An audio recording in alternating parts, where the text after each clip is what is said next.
can't find inspiration in a bottle or a coffee cup. It rarely appears in my dreams. The song's not written from conversations, or found inside faded old record sleeves. You know what they say about the losing end? When cheating is the only way to win. At least in Nashville, that's what they say. In spite of good intentions, I never did find my way. I can't find inspiration in a bottle. It rarely appears in my dreams. Songs not written from So, hello everybody. Welcome to the Red Clay Music Foundry. Thank you so much for braving our pandemic scare and being on out here with us. It ain't a scare. I'm sorry. I didn't mean that the wrong way. It's a real thing, and we're doing things the right way, and we're doing it the way we're supposed to do it. And as you can see, there's very few people in here, and you're all spaced out. You are welcome once you get settled into your seat to take your mask off. However, if you get up and go to the lobby, please put it back on. That's one of the things that we are asking you to do for us, if you'll be so kind as to do that. But thank you for braving this. I really appreciate it, because I know it's a scary time, and I know a lot of people are just not wanting to do this. But you guys did, and other than my wife and my 3 children, you are my favorite people in the world right now. Absolute favorite. So thank you. And it's a good time to say hello to you folks watching online at EOP Live on YouTube, and at our Space Face place, and at Shawnee's Space Face place, and on to Instagram, and on to Twit, and on all those places. So thank you for tuning in. There is a tip jar available, and I am going to thank you in advance, for I know what is going to be your generosity that is going to pour out of every pore in your body. I know you got some money just burning a hole in that pocket, and you're going to tip that tip jar for Shawnee, and I appreciate it for him and for us. Thank you. And this has been a fun little series we've done. This is our third Sunday in a row. We're calling it a month of Sundays with Shawnee. And we got 2 more to go after this. So if you folks out there want to come down and join us in person and brave it, well, then just go on to the website and get yourself a ticket. And if you can't do that, well, then please continue to support us online. Let your friends and neighbors and relatives, and hell, you can even tell your enemies. I don't care. But tell people about it, that they can tune in and watch a really, really good show. And it doesn't cost anything, but if they want a tip, we encourage it, and we appreciate it. So I have only known Shawnee for a few years, I think, since we were both like very, very younger than we are right now. But and we're still young at heart, but it's been a great run that we've had together, and I appreciate him so much. It's just one of those things that I don't know that I have ever loved a songwriter more than I love Shawn Mullins, just because he has always strived to be better and to be good and to write a good song, and none of his suck. And that voice is just like, it just magic. And I love to listen to him, and I never tire of it. And I'm just grateful to him for doing this little series. We're going to do a special show in March that's going to be celebrating his birthday, as we do every year. And we're still working on what that's going to look like and how it's going to work. But we're going to have a few more in the house.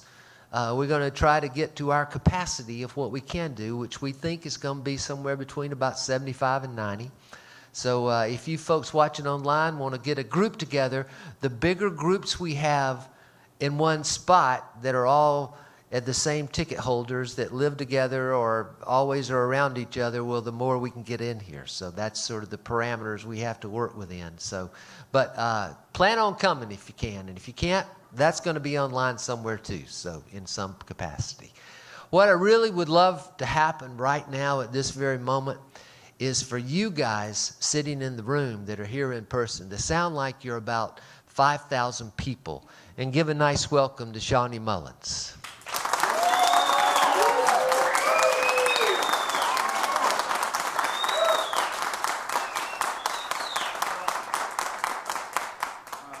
Good to see you guys. Thank you.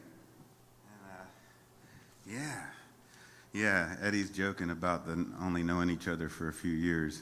Did he say how long? I don't think he did. I think it's been about 35 years. Something like that. You didn't want me to say that, did you? Yeah.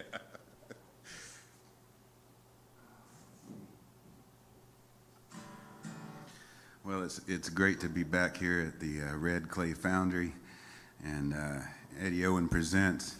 It's my favorite venue in this part of the country, and so glad for you guys to be here tonight in the live audience. Thank you so much. I appreciate you very much for braving the whatever. You know what I mean. But he's got you spread out good. That's good.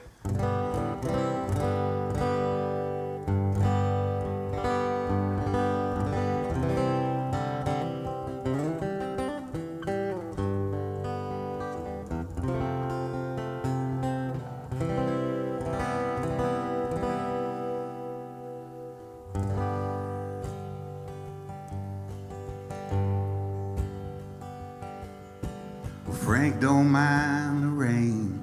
He kinda digs the sound. But Portland in November can sometimes get you down.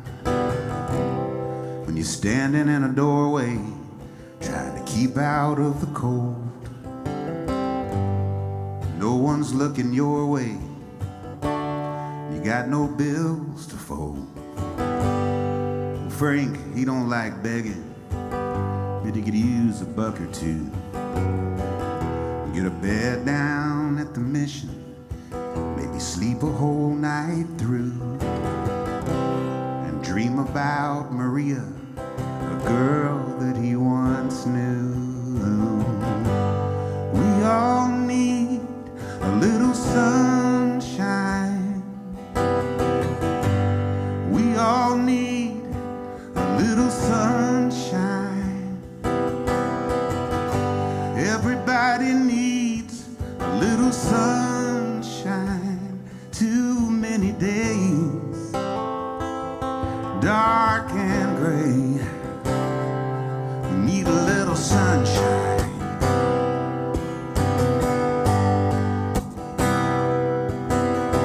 Frank touched down at Pioneer Square, June of '69.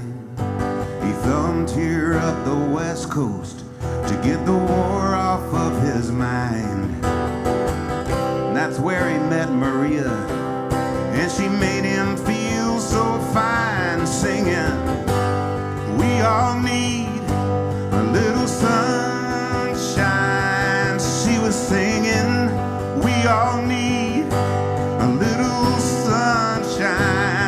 She was. Everybody needs a little sunshine. Love was free, so was she. Singing in the sunshine,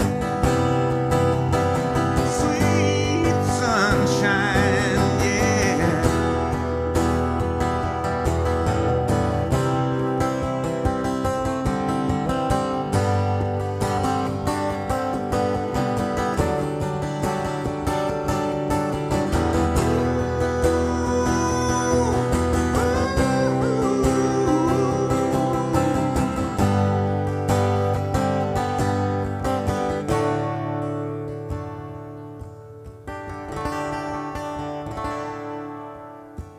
Frank wakes up at sunrise. He hears a distant train. He finds a piece of cardboard in the alley by the drain. He writes his message black and bold and remembers why he came here. We all need a little sunshine. We all need a little sunshine. Everybody needs a little sunshine.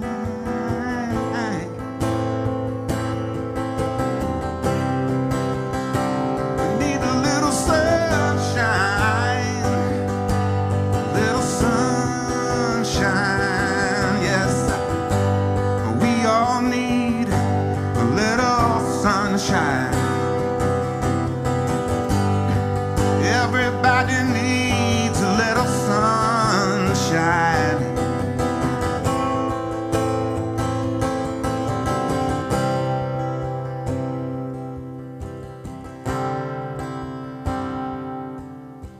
Well, Frank don't mind the rain. He kinda digs the sound.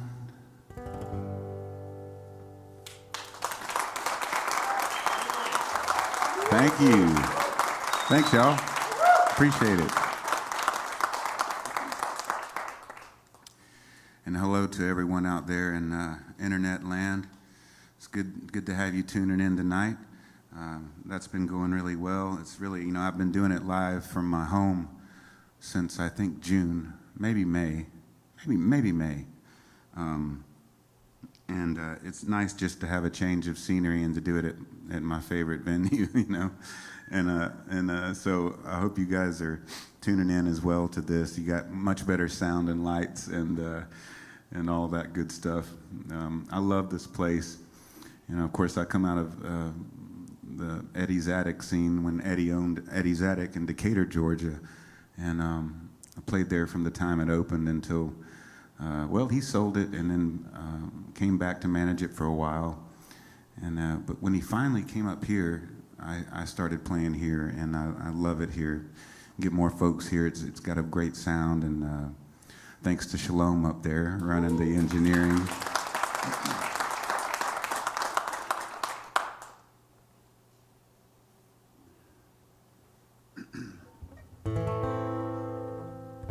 I want to thank my sponsor. I have a little sponsor that I'd like to thank. They print up all my T-shirts and all the little printing things I do for my merchandising. And they also run a concert series.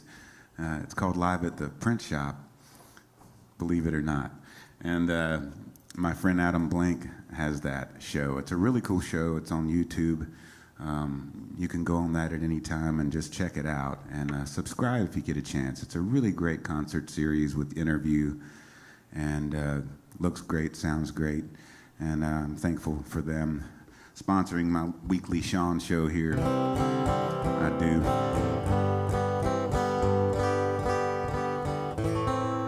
Well, he was from a small town in northern Mississippi, and she was raised on the Puget Sound, a third-generation hippie. Fate would take them to L.A. County and get them stuck in a traffic jam in El Camino in a red Trans Am.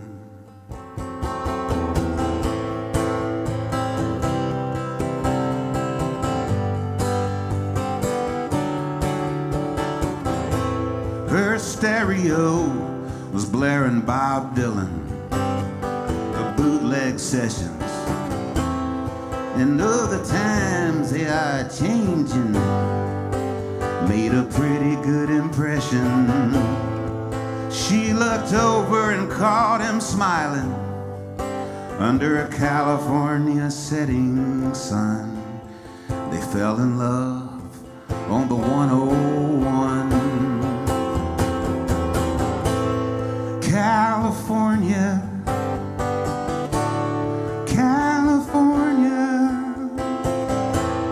California dreams come true. Well, they got in with that in crowd. They got off on the rock and roll. Cocaine's free and the music's loud.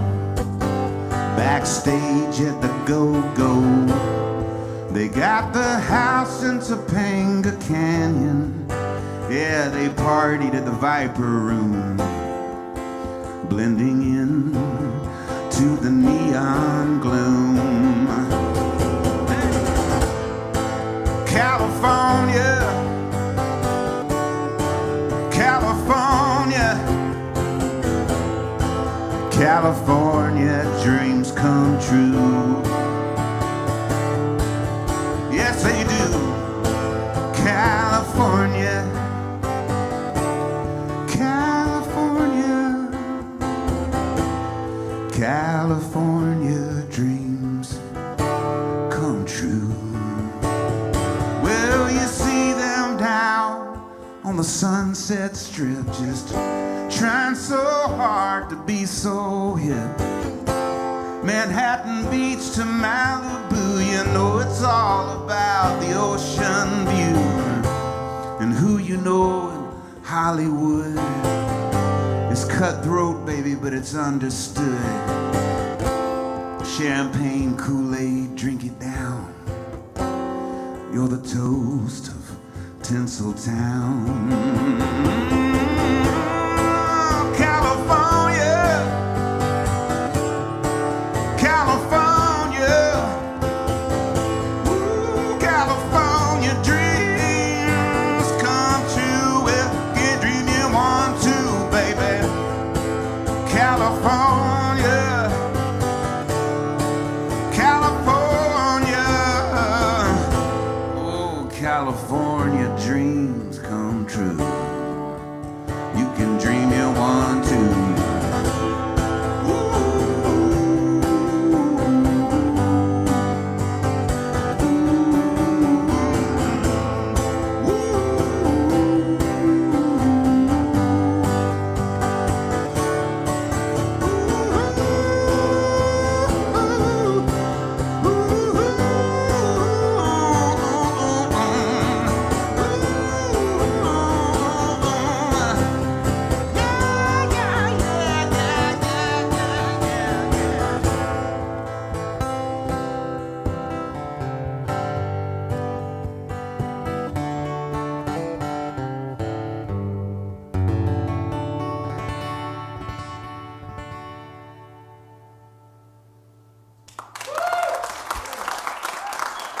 Thank you.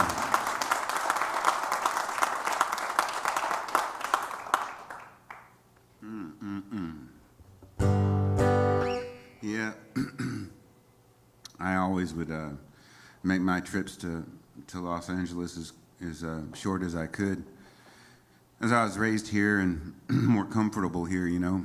It was kind of fun for a day or two, and then you got to get out of there, you know, before you get sucked into the whole thing.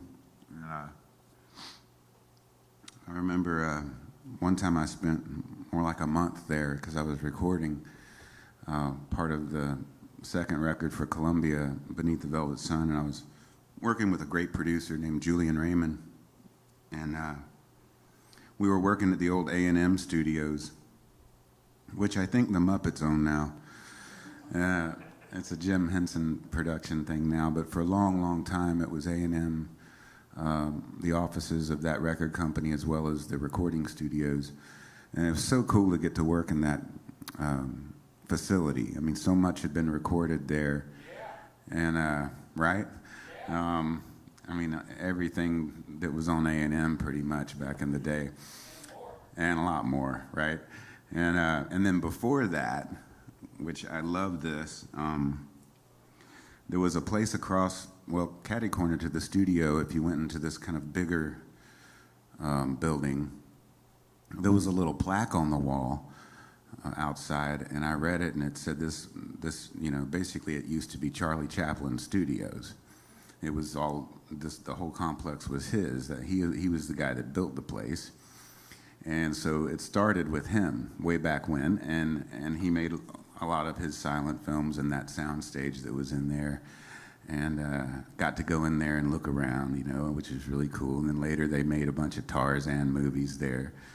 And they had a swimming pool that they didn't have it when I was working there, but it had been filled in to make a parking lot, of course, but for people to park. But back in the Tarzan days and the Charlie Chaplin days, there was a swimming pool there, and they would use that for the Tarzan water scenes. So they would, bring in a bunch of plants, and wildlife, and have Johnny Weissmuller and jumping in the pool. It was pretty wild, and I really loved working there, and but couldn't wait to get back. And a lot of folks, I have some good friends that are still out there, but it was always a place that I wasn't that comfortable with, and always wanted to get back here. I guess I'm a hometown boy, really. Georgia has always been my comfort zone. Love New York City and Chicago, all those places. Love traveling, Can't wait to get back.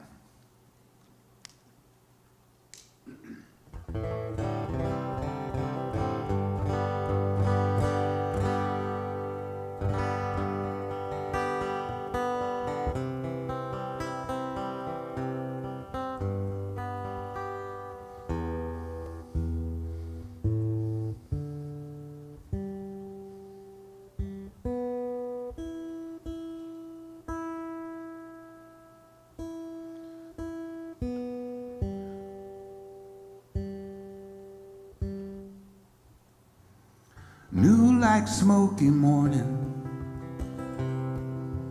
cool like heaven glow. Meet me on the mountain, I got no place to go.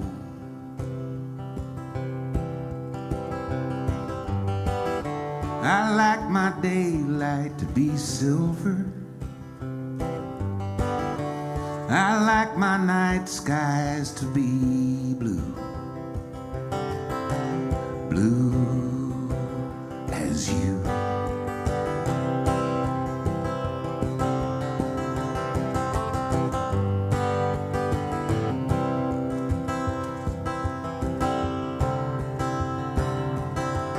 Underwater daydream, bone-dry desert sand. Half them words you're singing, boy, I don't even understand.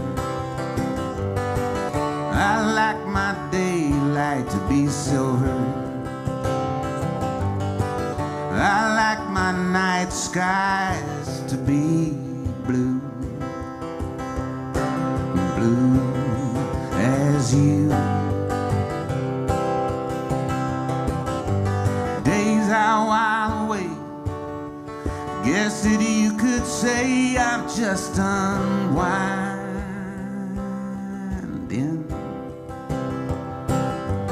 What you're looking for, babe, I know it isn't what you're finding.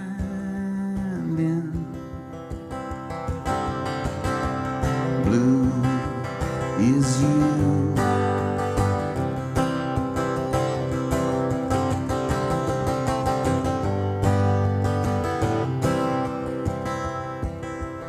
I wrote this with Matthew Sweet and Pete Droge. We were in a band together for, 3 years or so. Nobody even knew about it. It was weird. Record company thought they had them a big hit, a super group. We thought of it as more like an okay group. That might have been our problem.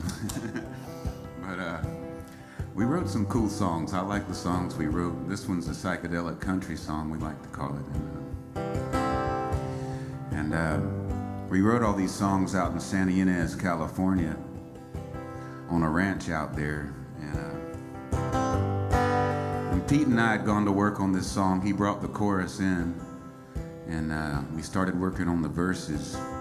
And Matthew was taking a nap on the couch.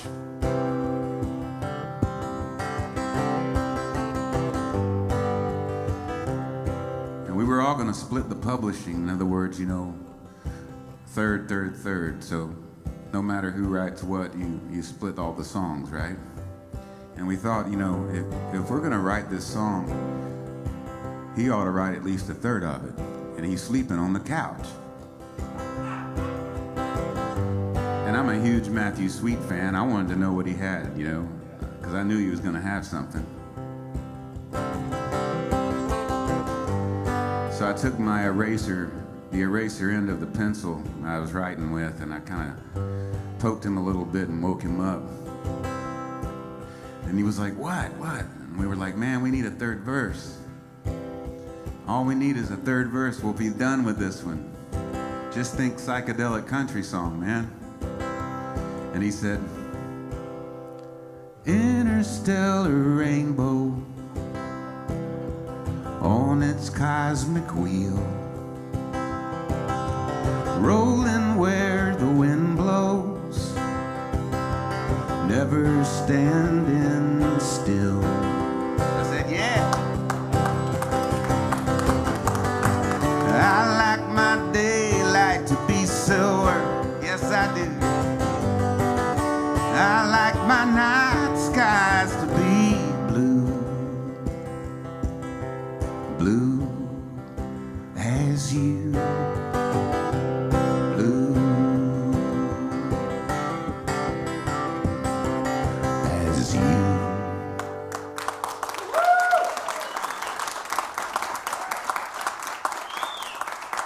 Yeah. And the funny thing about it is, the reason why he was taking a nap is he didn't like the song. When we started working on it, he was like, yeah, that's not a good one, you know, and he kind of rolled over and went to sleep for a little while. And we were digging on it, man. We were like, this is cool, you know. We don't know what it means, but... Yeah. But we toured all over, man. We toured all over America with the Jayhawks, opening for them, which was really fun. And then we went to Europe, I think, also with the Jayhawks. And then later, we opened for the Dixie Chicks all over Europe and Australia and New Zealand. And still not really many people really heard it. It was strange. Now, it did sell 250,000 records. And back in 2002 or whatever, that's not a lot of records, right? I mean, right now, it'd be like number one. It's a weird time change on all of that. But yeah, the record company was not happy with all of that. But yeah, it was a 3-year thing that we all couldn't wait to get back to our individual, whatever that was going to be. And so Matthew went back to Laurel Canyon and eventually headed out to his home where he grew up in Nebraska to help his folks. And Pete went back to Vashon Island, the Puget Sound, and worked at his studio. And I haven't talked to those guys in a long time. I hope they're doing okay. I think it'd be fun to make another Thorns record just remotely even. We could each record our parts, you know, and throw it out there and sell 250,000 copies again.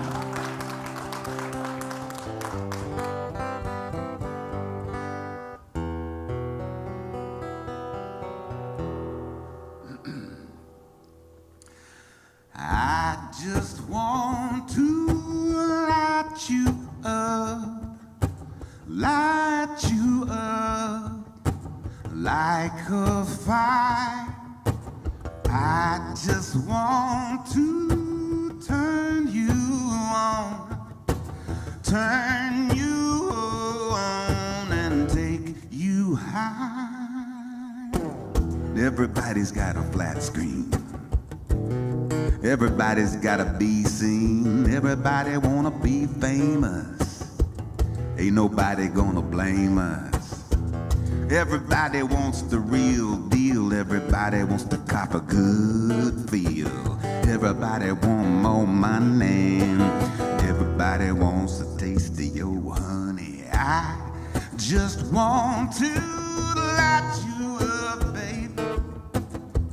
Light you up like a fire. I just want to turn you on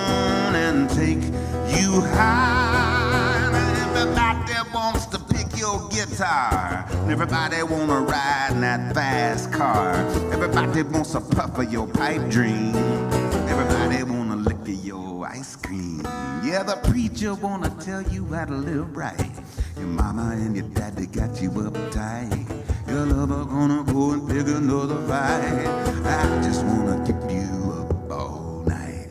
I just want to light you up, light you up, like a fire, like a fire. I just want to turn you on, turn you on and take you higher.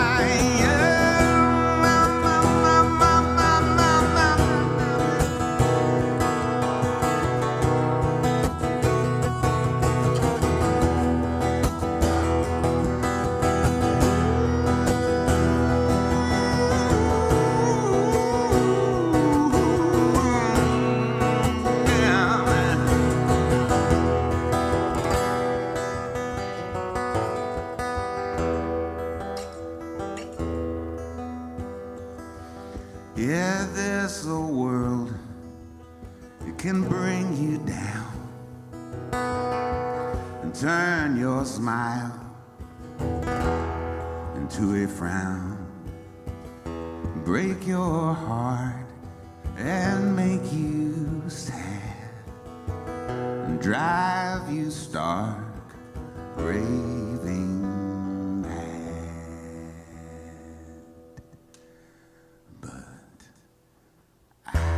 Just want to light you up, yeah, like a fire, yes. I just want to turn you on and take you higher.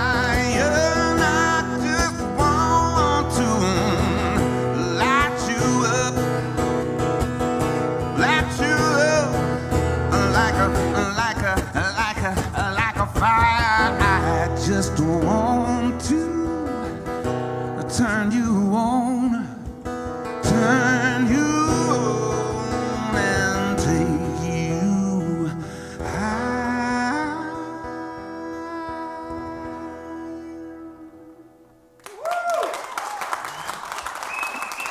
Thank you. Thanks a lot. I wrote that one with my good buddy Chuck Cannon. And the chorus of that song had come to me one morning. I just woke up with that chorus in my head, or most of it. And I remember singing it for Chuck. We were playing in Asheville, North Carolina together at the Gray Eagle, and we were setting our stuff up, and I was singing it kind of just in my head because I think it was that morning or the morning before I had just woke up with it. It was so bizarre. And that's only happened one other time for me.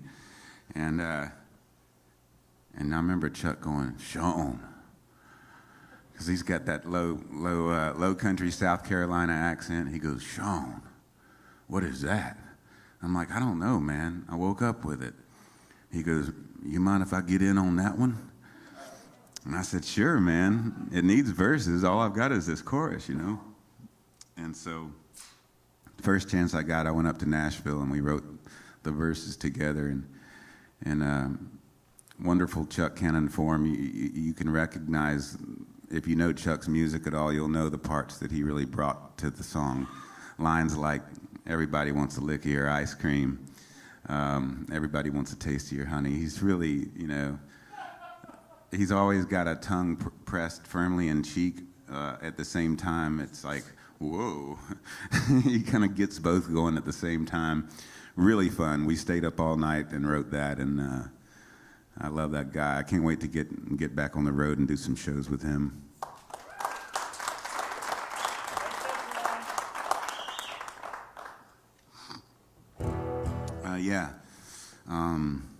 See, I was going to mention something about...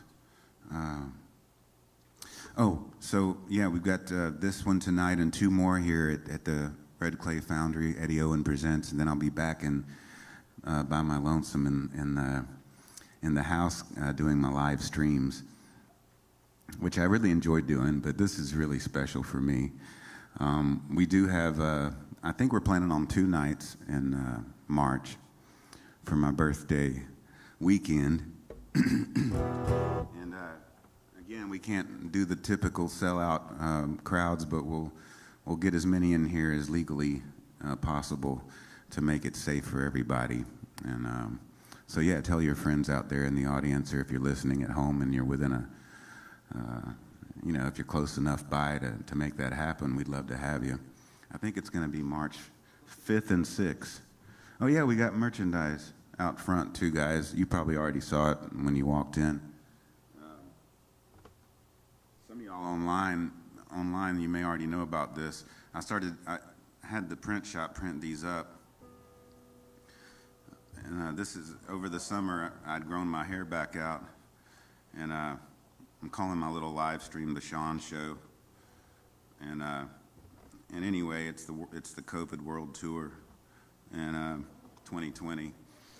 And on the back, it talks about, oh yeah, it did start in May. It says May 31st, living room, June 7th, dining room, June 14th, kitchen.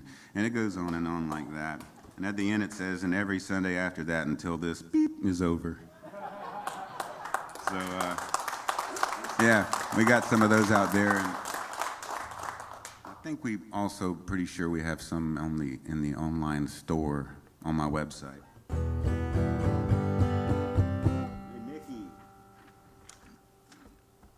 Nikki Allen from Bless Your Heart Peanut Brittle in Smithville, Texas. All right, bless your heart, peanut brittle. I got to get me some of that. John Nunnally on our VIP with a very generous tip. Thank you very much. You guys both tipped last week, too. Thank you for that. Doug Rainix, I hope I pronounced your last name right. Lisa Padden, Ronald Harper, Douglas Brown. Thanks, guys, for your tips, your generous tips for this. Couldn't do it without you and you guys out there in the live audience. This is all I got going, man. It's weird. I'm used to playing quite a bit of shows on the road to make a living, so I'm very grateful. Appreciate you. Let's see here. I'll bring you back here to a few years.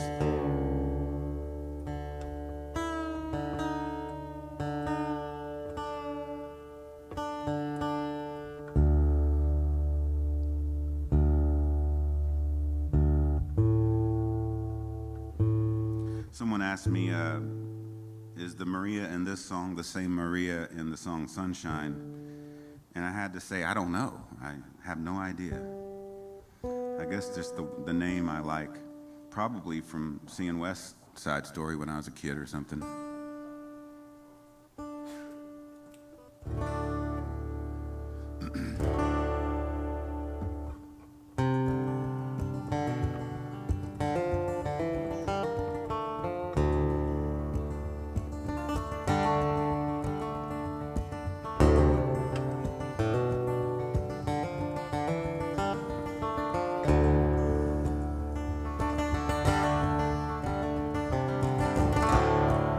Maria lays in the tanning bed. She reads the Tuesday news.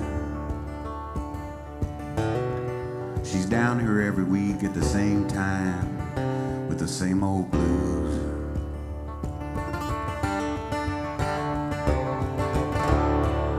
She reads the funny papers and then the classifieds. And if she ain't too sleepy, there's a weather report on the flip side.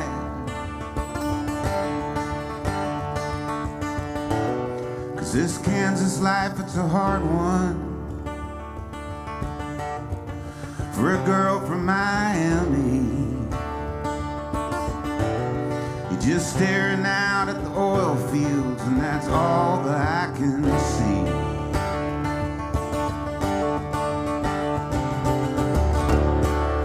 Her old man's in the same place.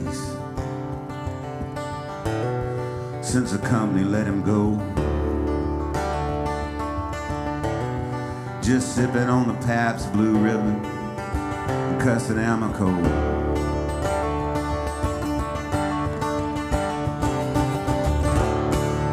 Maria drives home from the tanning bed, and the black clouds roll across the sky. She pulls into the trailer park and pops the trunk and calls the kids outside. And she said, there's a twister coming, and you hadn't got a clue. And I ain't gonna sit here in this double wide and wait around for you.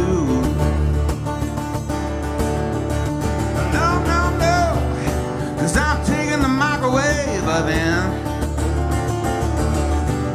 and I'm taking the color TV, and I'm packing up the Chevy with the kids and what's left of me. What's left?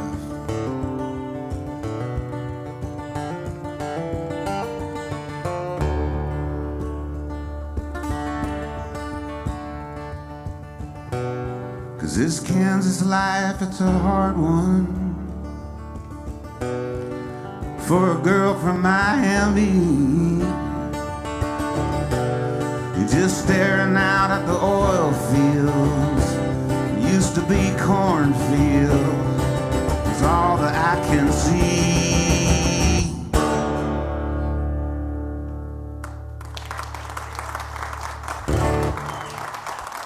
Thanks, y'all. Okay, now here's the thing that I'm a little concerned with. I'm gonna unplug this, Shalom. Y'all good? There's a piano, as you notice. Now, I'm not much of a piano player, which you're all about to find out. Why I don't typically play the piano, but I really love it. You know, as a kid, I used to play a lot, and we got one. But we have such a small little house that I'm afraid somebody's gonna hear me. So I typically don't play it in the house either. But this one's just so wonderful. I can't really help it. I'm gonna do the best I can with this, and I hardly ever do this song. So bear with me and just imagine someone playing it that can really do it, okay? Thank you. Good night. I'm a little bit worried, but you were real nice to me at Soundcheck Shalom. You made me feel, I won't say confident, but you made me feel better about it anyway. Okay. Let's see. General Brown died Friday afternoon, FACE. Every good boy does. Fine.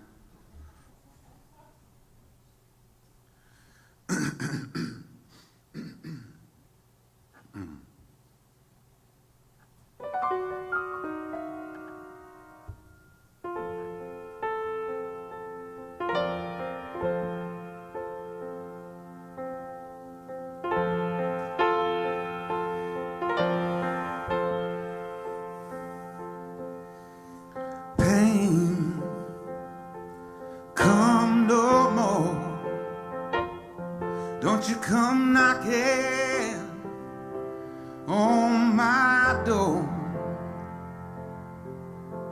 And love, dry your tears. You have lived a life way beyond your years. And faith, when you're gone, all my demons and my devils, they do me wrong. And faith, let your light shine true. Let a ray of hope surround me. think I'll make it without you.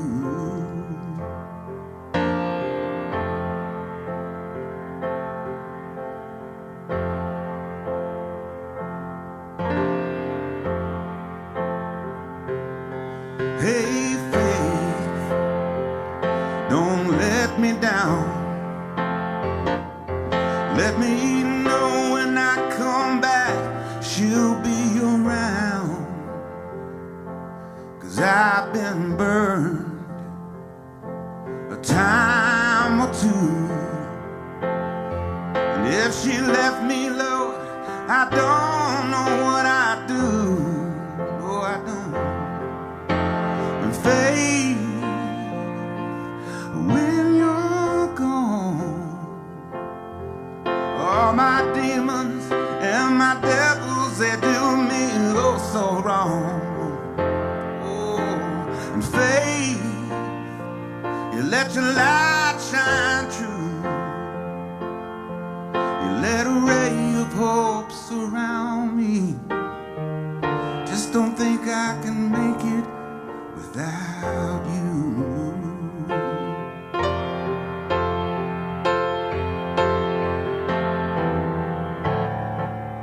In the morning, you know I wake up with the dawn. Every day, there's a way, you know I got to carry on. And by the way, the road of right and wrong, Lord, I gotta keep faith in my heart. Keep faith in my heart.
You see what I mean, though? It's a little, yeah, I got to practice, that's for sure. But thank you. I get that one requested on my shows a lot, so I figured I'd give it the best I had. Such a nice piano. Such a nice piano. Let's see. All right, plug him back in, Shalom.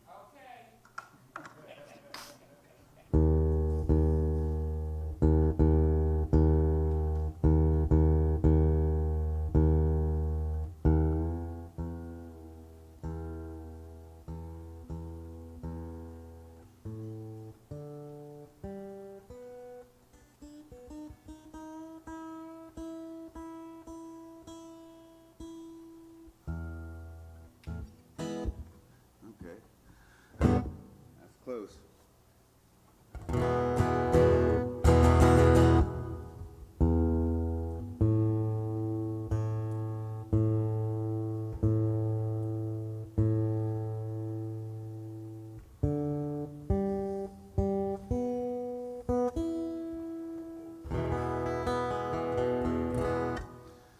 Here's another one off Soul's Core. I used to go down to the Floribama every year. There were several years where Larry John Wilson invited me to come down to this really cool songwriters festival called the Frank Brown International Songwriters Festival. Now, Frank Brown, I learned from Larry John that Frank Brown used to be the doorman or security guard, I guess, at the Floribama. Floribama, for those of you around the world who may be tuning in and don't know about it, because I know everybody here knows about it, it's down on the Redneck Riviera, right where Florida and Alabama come together on the Gulf of Mexico. And you're either in, when you walk into this place, you can either be in Perdido Key, Florida, or in Orange Beach, Alabama, depending. And back in the day, I don't know if it's been a long time since I've been down there, but they used to have an old cigarette machine, and it's such a place for songwriters to come to and play their music and try out their songs. A lot of old retired Nashville songwriters moved down there after like the 70s and 80s. They would find them a little spot down there and just chill. But in the old cigarette machine, it used to have guitar strings in there instead of cigarettes, which I thought was really cool. Joe Gilchrist is the owner of the Floribama, and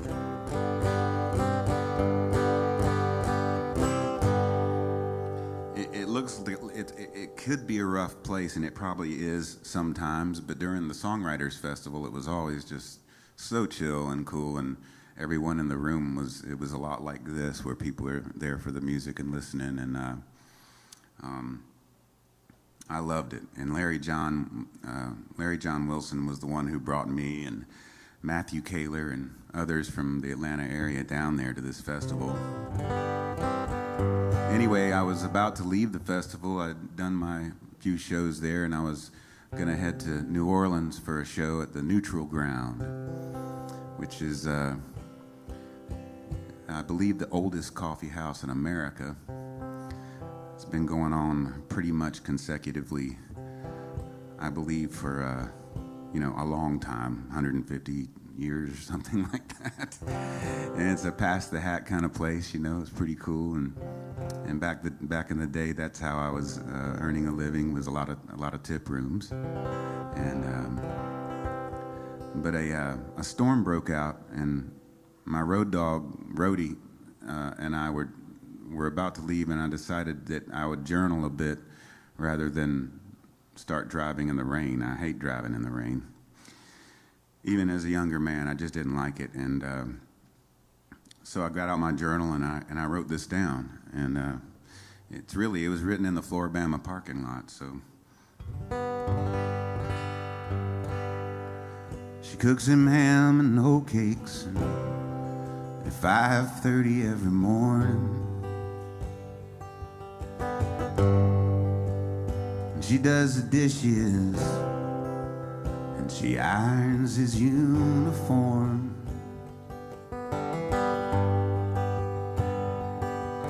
And she thinks she might have loved him once, but that was so long ago. Yeah. And the rain pours down like a holy waterfall over the Gulf of Mexico.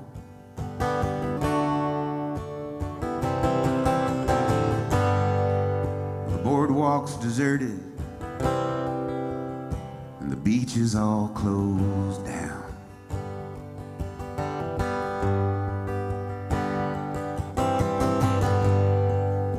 And the middle school punk rockers, they ride their skateboards through the town.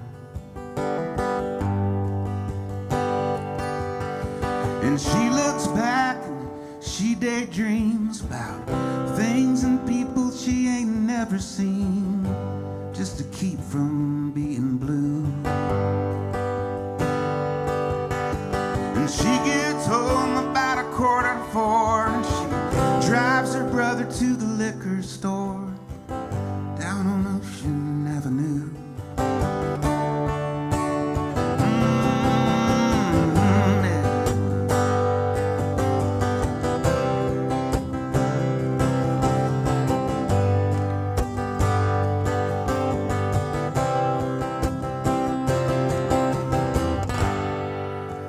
I'm parked on the state line on this cold November day.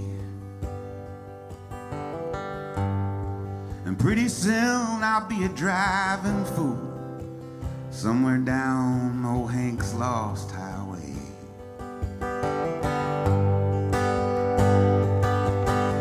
Then I hear a voice from my soul's core saying, freedom's just a metaphor, you know, you got nowhere to go. You got nowhere, boy. And the rain pours down like a holy waterfall over the Gulf of Mexico. Over the Gulf of Mexico. Over the Gulf of Mexico.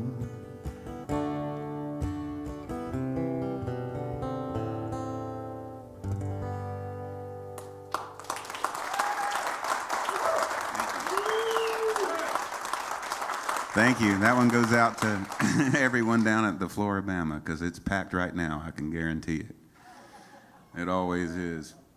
And the other funny thing about, well, it's not funny, the other weird thing about all of those places, but especially I noticed the Floribama, every time a hurricane comes through, which is every several years, because it's right there on the beach, it pretty much destroys the Floribama.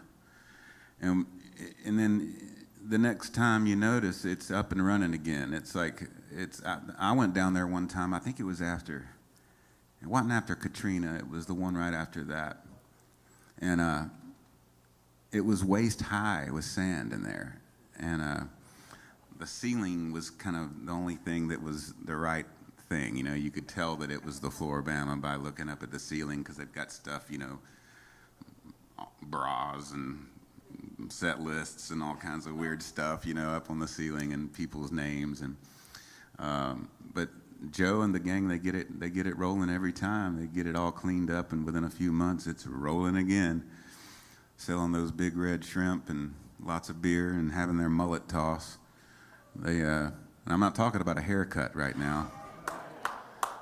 They actually have a fish throwing contest on the beach there.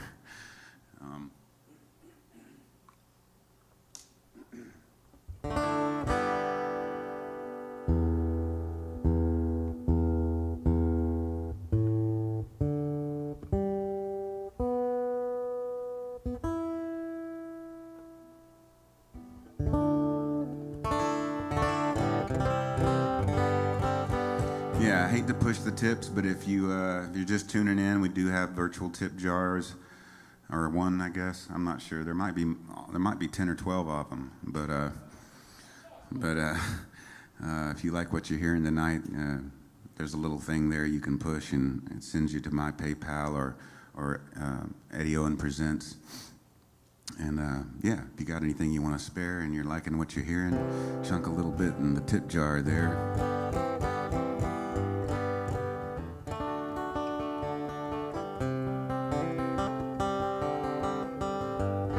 Now, I was talking earlier about dreaming that song, Light You Up, the chorus of that song, and, you know, that always blows my mind. It doesn't happen very often. Like I said, I think it's happened only twice to me as a songwriter, where you dream something or you wake up with something in your head that's pretty much there.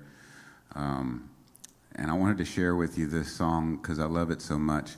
And it's by one of the greatest ever, a real hero of mine, and I'm sure pretty much every songwriter out there, Townes Van Zandt, and the late great, right? And he had an album called The Late Great Townes Van Zandt when he was still alive.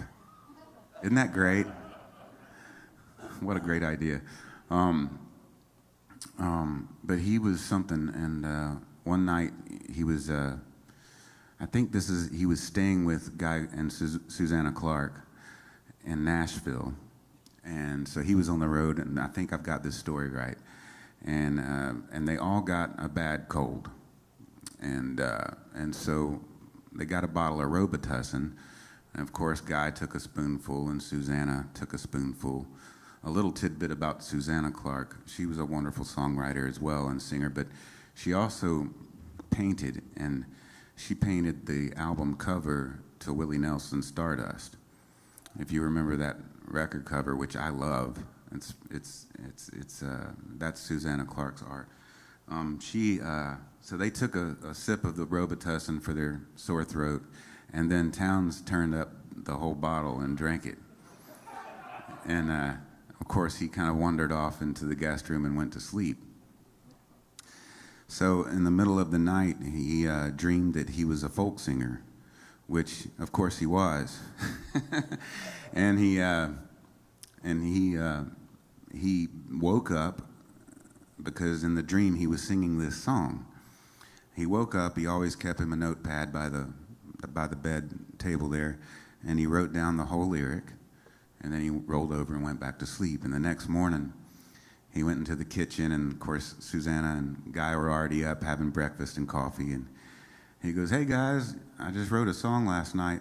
And they were like, "No, you didn't. You went to bed before we did." And he said, "Yeah, I know. I wrote it in my sleep." And they were like, and Guy was, Guy and he were huge. They were probably best friends. And Guy said, "Bullshit, let's hear it." And so he played him this.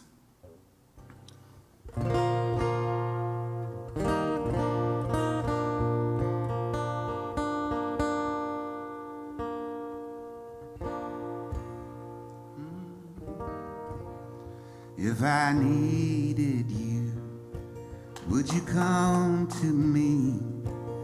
Would you come to me and ease my pain?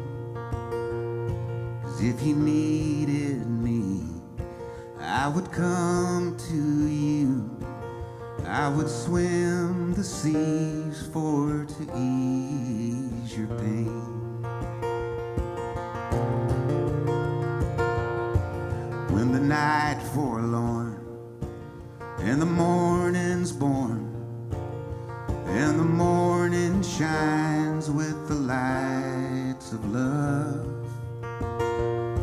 you will miss sunrise if you close your eyes, and that would break my heart in two.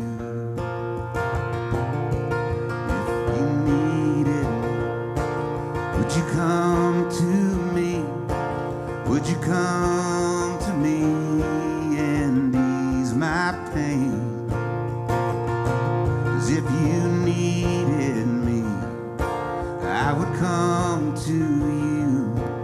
I would swim the seas for to ease your pain. This one's funny for me, this verse. He had two parakeets. One was named Loop and one was named Lil. And they show up in this song that he wrote in his sleep. And later he had to he had to change it. Emmylou Harris and a couple other people wanted to record the song, and no one knew who the hell Loop and Lil were. And also, the original part was there was another part of this verse that was not acceptable to the publishing company. I'm gonna sing it first, like Townes wrote it, because it's just so great. Let's see. All right, here we go. She lowed like a cow when I showed her how to lay her lily hand in mine.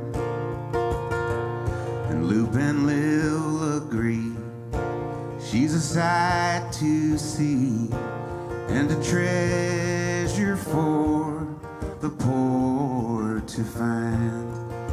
See, I think that's beautiful, but they made him change it to where it was, let's see, ladies with me now, instead of she lowed like a cow.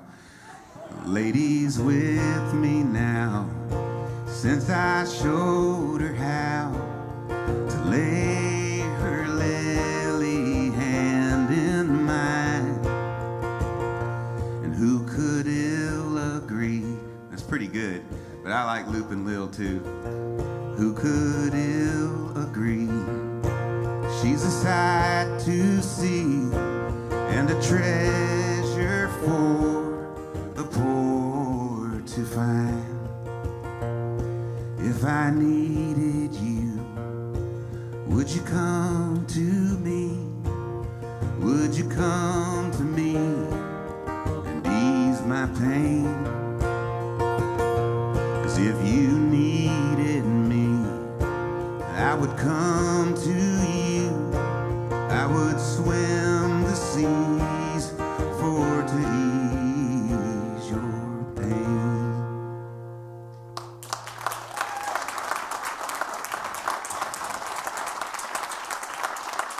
That's pretty amazing for in your sleep. Pretty amazing. What's the second song you wrote in your sleep? This one, let's see.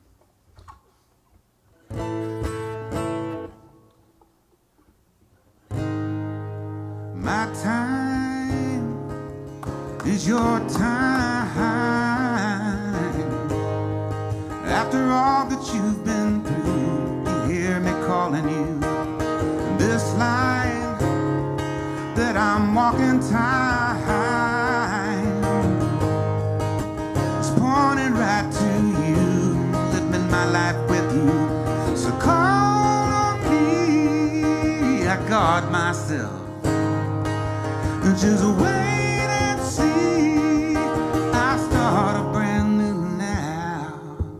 This time is the last time for me.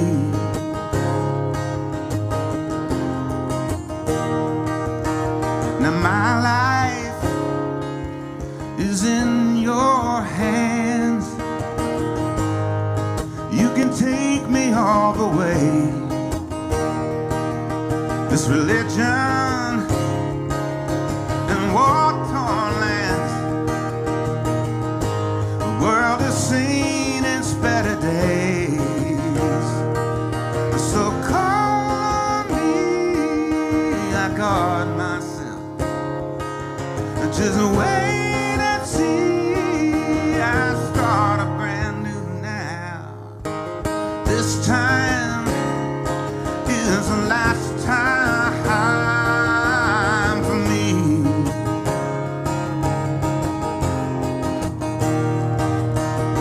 This time is the last time for me, yeah, for me. And this time is the last time for me.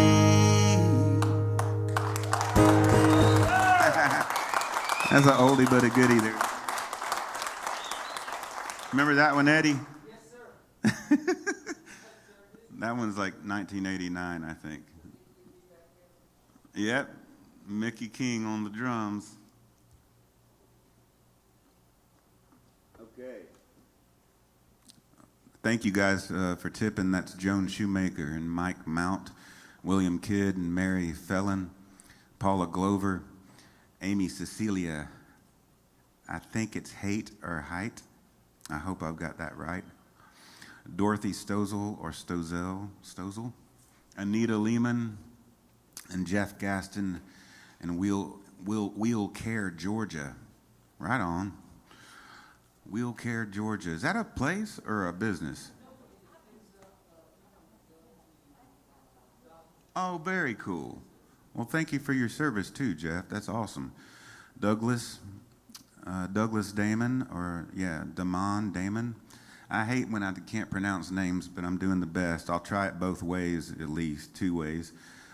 Faye Sisson, and Deidre Kelly, and Daniel Watkins, and Meredith Fleming, and Diane Woods, and Catherine Stewart, and Deanna Tortorello. There we go. My trifocals are failing me tonight. But thank you guys for that. Yeah, appreciate your tips. All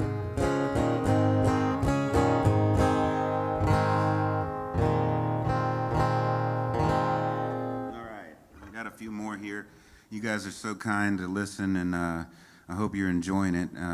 Here in the live audience, I sure am. And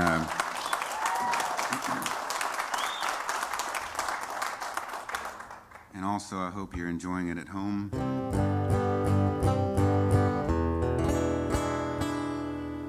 Now, I wrote this with my good friend Panda, Tom Ryan, whom we all call Panda. And he got that nickname years ago. One of the band members decided they thought it would be a good idea to wrestle him in the van. And it ended up not going so well for that person. And they said, man, you're like a panda. You're all soft and cuddly until you mess with it.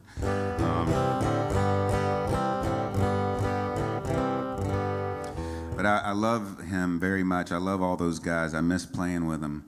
And whenever we get to play a band show, it's just so much fun. I've got a fantastic band. I can't wait to hopefully do some more stuff with them too. But anyway, we were at the 30A Songwriters Festival, and we were doing laundry, and we had the TV on.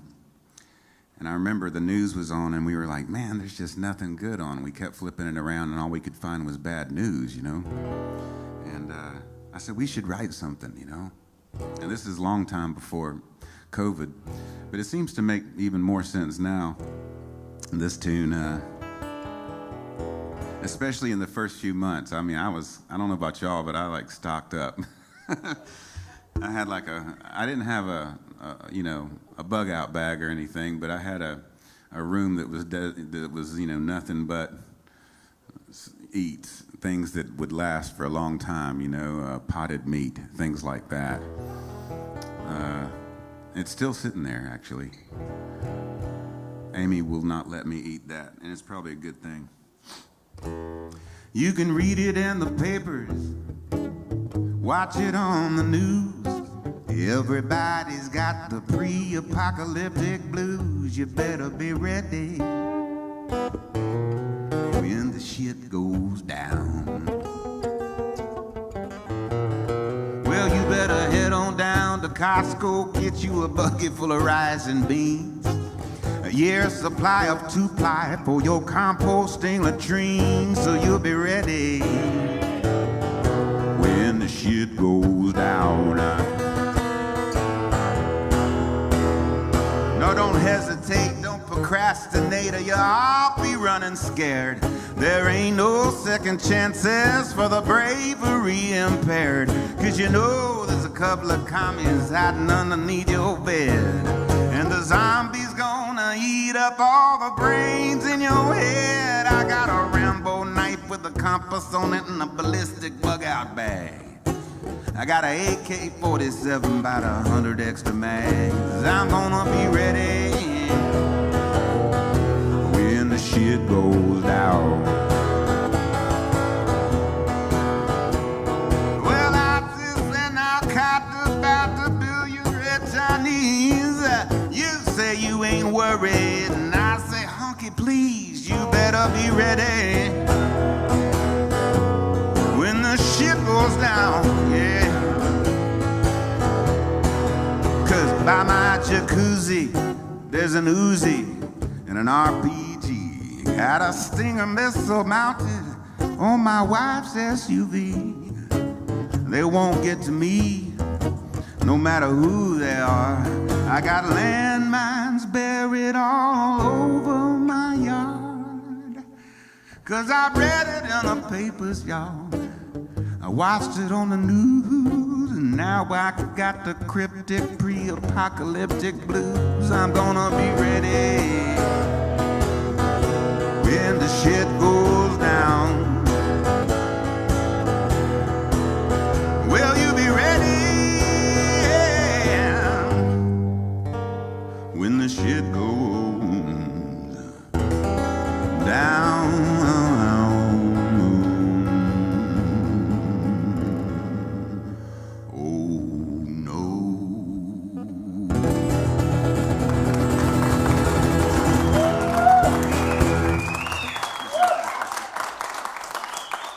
Thanks.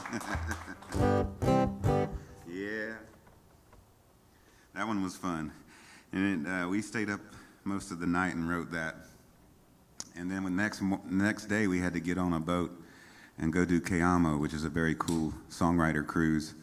And we hadn't gotten any sleep, and we had to play that same day. It was bizarre. I felt like I was in some kind of, Twilight Zone episode, but it worked. We made it work. Somehow.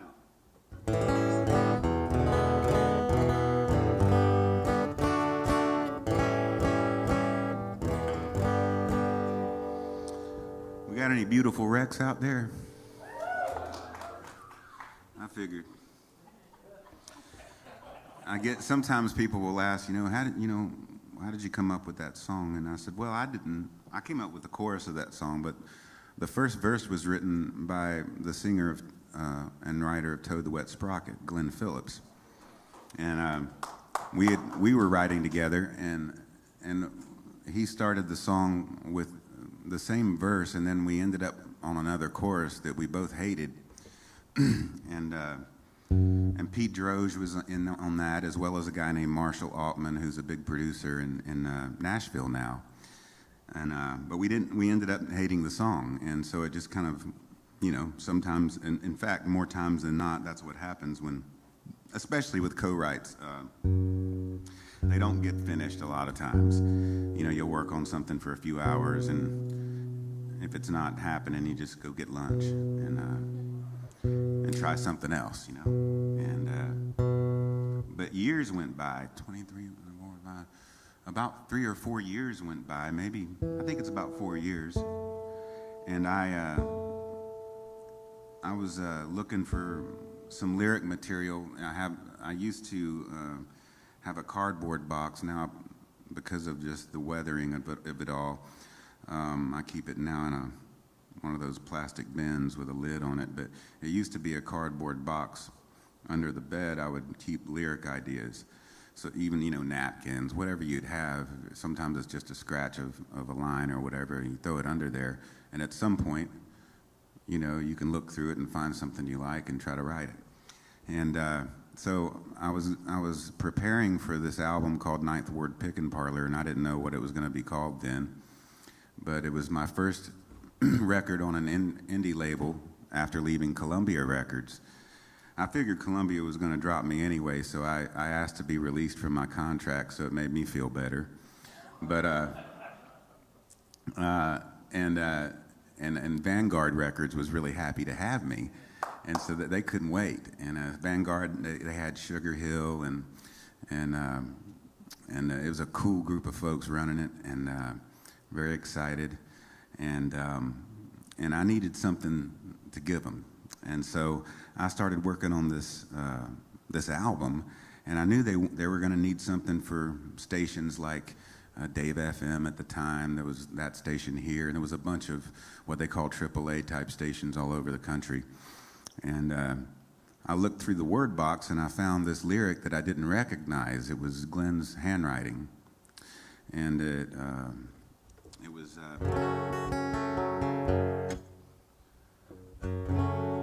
I've lost count of the times I've given up on you,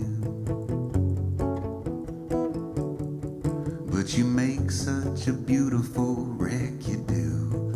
And I was like, wow, that's cool. And then it all went south.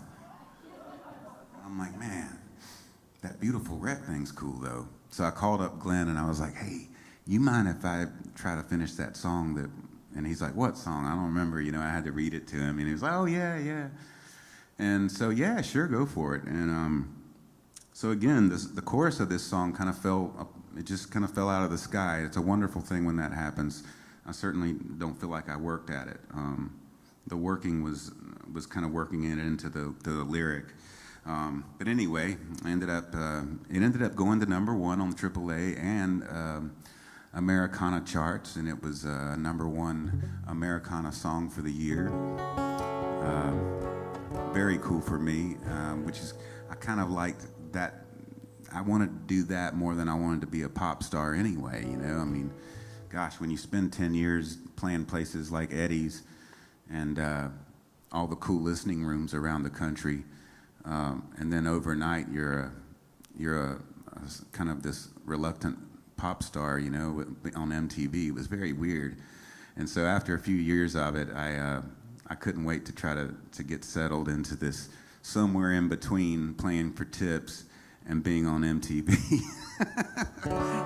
So this song really helped out. It's called Beautiful Wreck. I lost count of the times I given up on you, but you make such a beautiful wreck, you do. Yeah, there's a tavern on the corner called the Milky Way, and you look so at home there, it makes me afraid.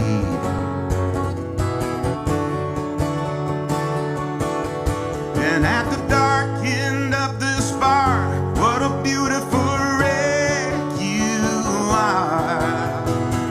When you go too far, a beautiful wreck you are, baby. Now all the plans that you had from 7 years ago, like all the promises you made, I watched them come and go. You put your keys in the car, but it would not drive. Yeah. With your hands on the wheel, looking barely alive. Yeah, yeah. Hey, I'm still sitting here waiting on the passenger side. You to make up your mind. For you to make up your mind. At the dark end of this bar, what a beautiful wreck you are. When you go too far, beautiful wreck you are. What a beautiful, such a beautiful, beautiful wreck you are. What a beautiful, such a beautiful wreck. All right.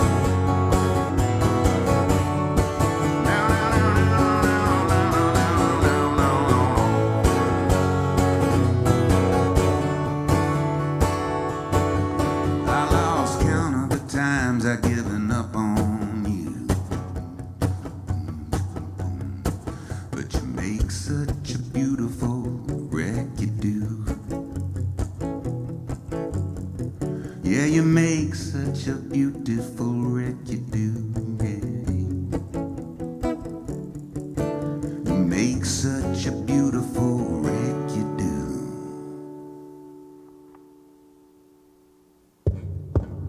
At the dark end of this bar, what a beautiful wreck you are.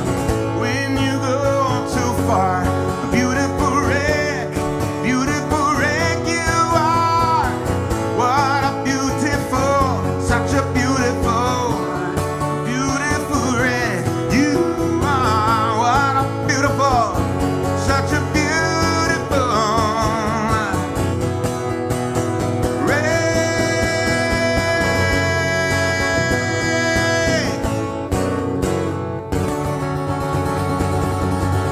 yes, you are. All right. Thank you. Thanks a lot. Oh, man, very cool. Y'all making me feel good. I appreciate it. All right, let's try this again, Shalom. You just never know.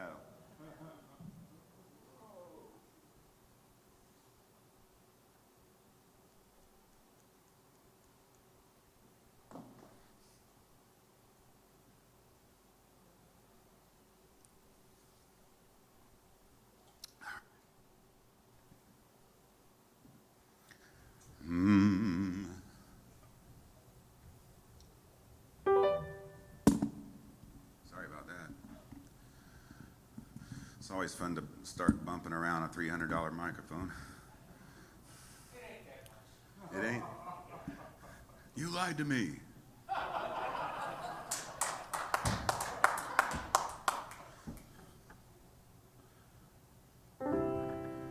sun come up, it was blue and gold. The sun comes up, it's blue and gold. The sun comes up, baby, blue and gold. Ever since I put your picture in a frame,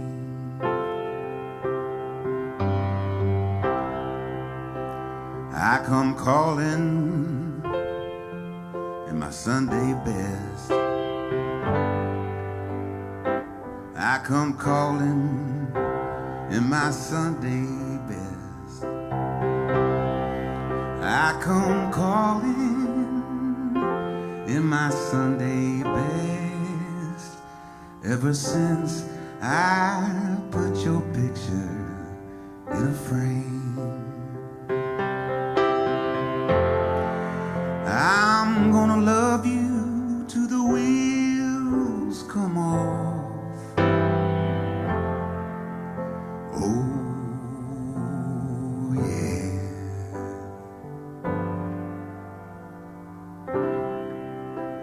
Well, I love you and I always will. Baby, I love you and I always will. Darling, I love you and I always will. Ever since I put your picture in a frame, I'm gonna love you till the wheels come off.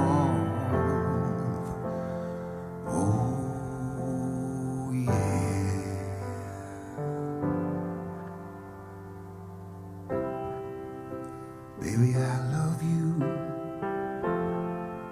and always will.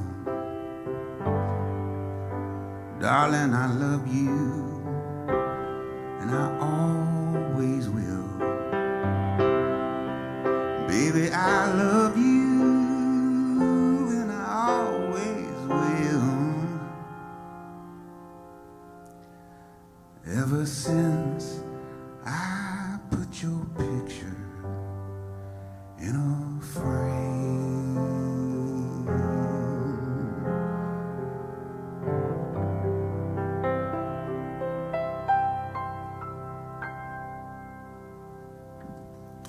Tom waits for you. I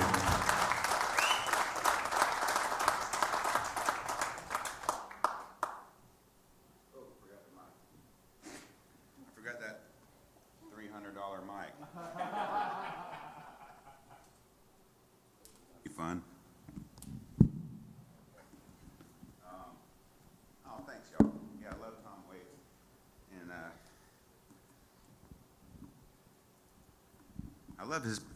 I love his evolution as an artist too. It's very gutsy. Most people don't go there. They kind of find what they do and just kind of stay because they know that it works.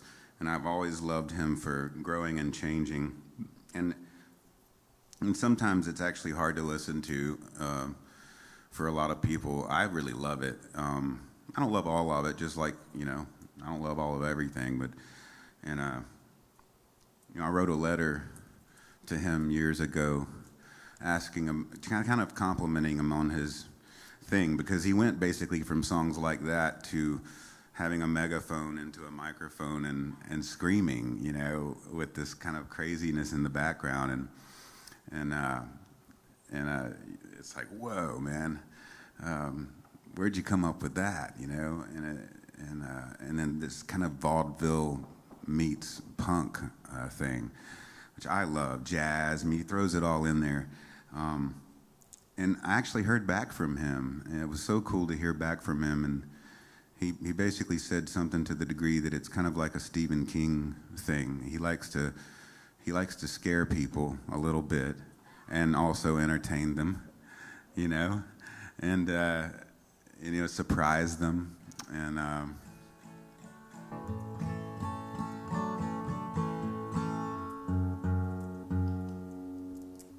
always just thought he was so cool. Huh? Oh yeah, sure. I'll do that eventually.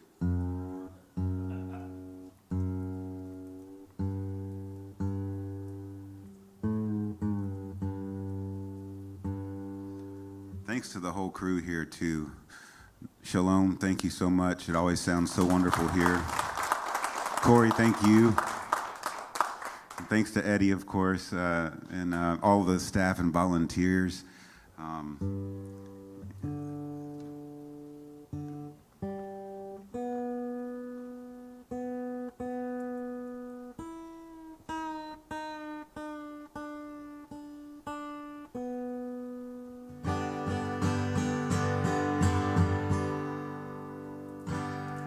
Perfect, Eddie.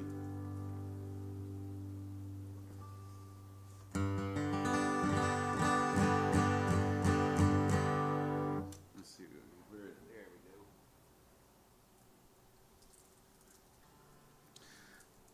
Sometimes I tell the story about this song. I may not tonight, but I could certainly tell lots of stories about the song, but I'm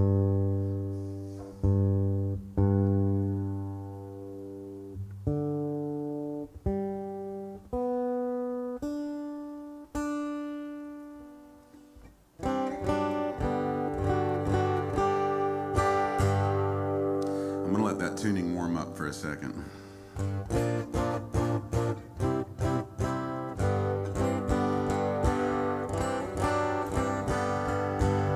This is kind of it's based on a Joni Mitchell tuning. And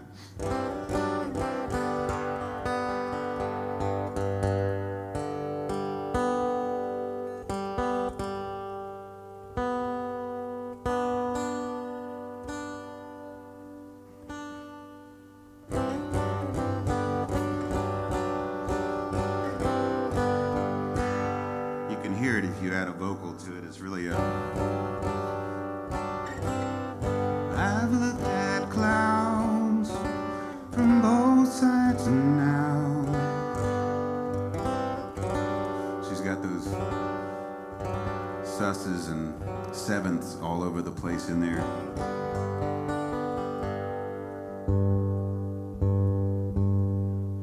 And she's someone else that really progressed and changed a lot over the years. And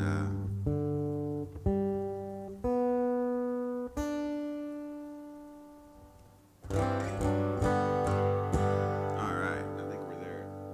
We're as there as it's gonna get. But this tune brought me to a dance. It was a dance for sure, and I'm very grateful for it. I play it every show. I've only not played this song one time at a show, and it was because I was kind of faked out by the audience. We were in Baton Rouge, Louisiana, and it was Clay Cook, who now plays with Zach Brown Band. And Clay and I were playing, and Kip was back there on sound, and Clay was playing mandolin and keys and guitar. And at that point in my show, what I would do was I would end with Beautiful Wreck, and we would bow and run off the stage, and then people would clap you back on the stage. And then I would play this one, the big hit, right? It's just kind of one way to do it. Well, in Baton Rouge, when we ended with Beautiful Wreck, we left the stage, and the clapping went. And so now we're stuck. Like, there's no encore. Like, they're not calling us back. I was like, I don't know what to do, Clay. It's kind of weird to come back on after you left the stage, and maybe they're done, maybe they've heard enough, and I don't know what to do. And he was like, come on, let's go back to the bus or whatever. So I was like, okay. Well, the next thing I know, the RV is shaking. It's like, it's kind of moving back and forth, and people are like upset. They wanted to hear, hey man, you didn't play Rockabye. And I hear this one guy go, sign my wife's t-shirt, Bubba. And I was really scared because the thing was shaking.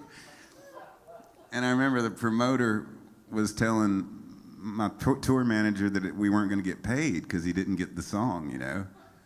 And so I think Kip had to turn the guy upside down and shake the change out of his pockets eventually. But it was a weird, that's the only, and nothing against Baton Rouge. I've played there since then and it went fine.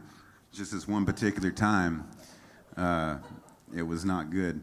I had a dream about Baton Rouge last night. I'm going to tell you about it. I had this weird and terrible dream. It was a dream of complete and utter failure, where I hopped a train. I thought it'd be fun to hop a train and do some touring that way, which, this just in my dreams. And I had 2 guitars with me and my dog and a backpack. And so I get on the train in Baton Rouge. I find an open boxcar and I see and there's no yard bulls around, and I jump up there, you know, and my grandfather used to be a switchman for Southern Railway. He retired as a switchman, and he always kind of liked the hobos. He called them bows. And but he was a Second World War vet, and he had a place in his heart for him. And so that might have been mixed into my dream, you know, as the romanticized version of being on the road, like, you know, Kerouac or Woody Guthrie or whoever, Utah Phillips or somebody. So now I'm on the boxcar with all my stuff, but then I've got to pee.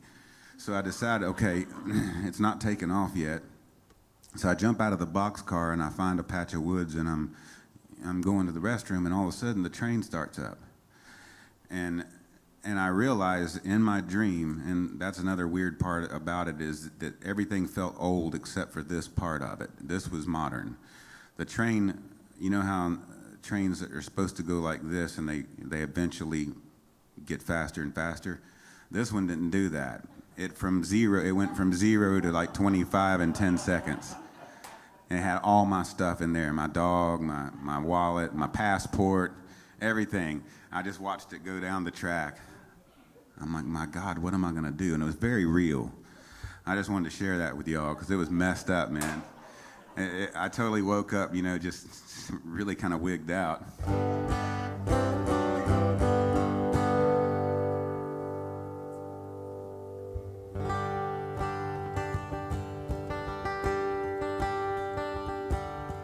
Lay your weary head down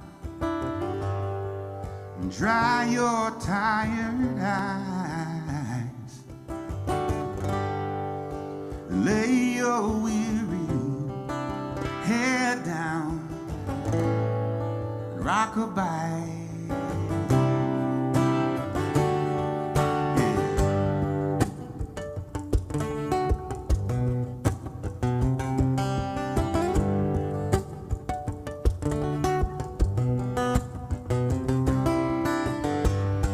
She grew up with the children of the stars in the Hollywood Hills and the Boulevard. Her parents threw big parties, you know, everyone was there. They hung out with folks like Dennis Hopper and Bob Seger and Sonny and Cher.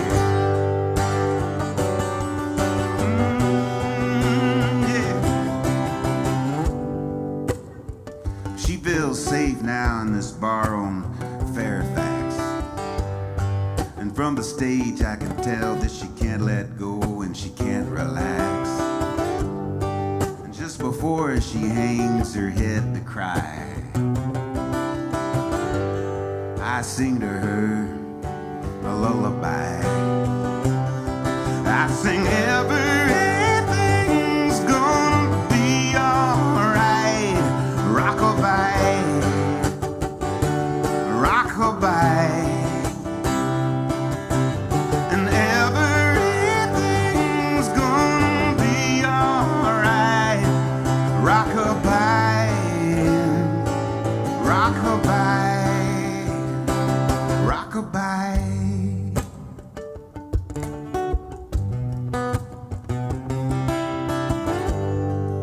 She still lives with her mom outside the city. Down that street about a half a mile. And all her friends friends tell her that she's so pretty. She'd be a whole lot prettier, you know, if she'd smile once in a while. But you know, even her smile, it looks just like a frown. She's seen her share of devils in this angel town. And everything's gonna be alright. Rockabye, rockabye. And everything's gonna be alright. Watch rockabye, rockabye, rockabye.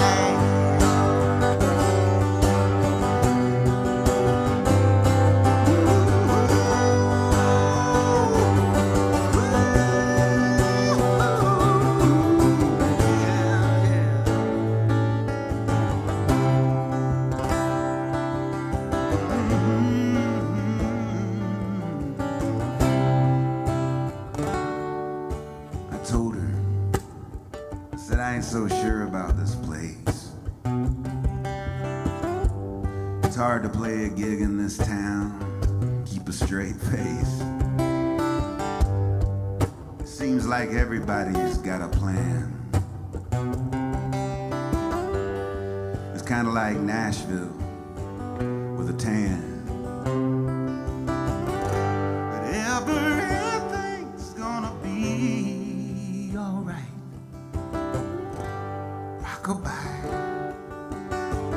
rockabye.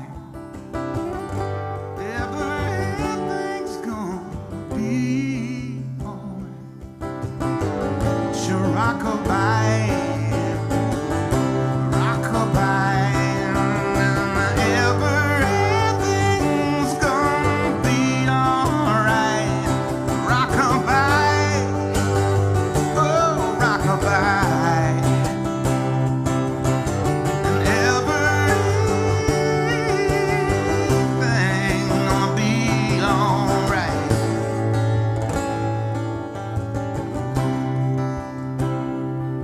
So rockabye,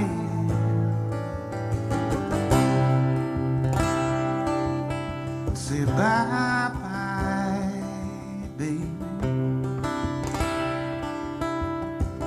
Say bye, bye.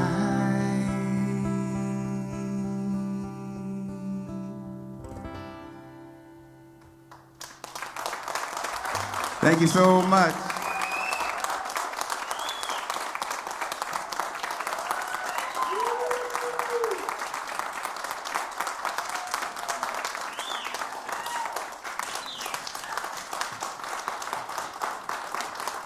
Thanks again to Eddie Owen Presents and all of you guys in the studio audience. It's so nice of you to be here live with me, and everyone watching at home, and I'll see you next Sunday, I hope. Thank you so much again. Good night.